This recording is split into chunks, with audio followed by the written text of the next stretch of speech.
से नहीं खाना ना पिए पानी के।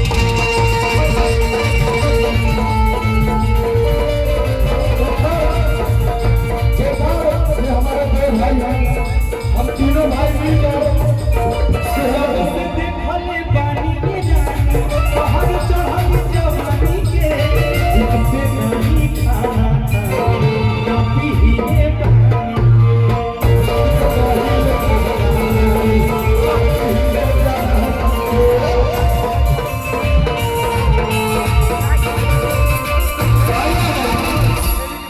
ऐसे ही सुमित भैया का आप लोग प्यार दीजिए ताकि एक से एक बड़ा फिल्म हिट देते रहे, एक से एक बड़ा गाना देते रहे। और अब शादी हो गया, उस शादी के बाद देखते हैं मैच कितना रोमांच होता है और आशा करते हैं कि कितना हिट प्लेयर देते हैं, कितना हिट ये मैच जिताते हैं। और ये भाई जब खड़ा हो जाएगा शादी के बाद ज्यादातर लोग जो है ना, ऐसा बात नहीं है, नहीं और से करना अपना ढिंढोरा पीट रहे हैं क्या नहीं डरते। अरे भाई जब खड़े होंगे तो कोई जवाब है। एक घंटा से मेहनत कर रहे हैं उधर में, अभी बता दिया। ए भैया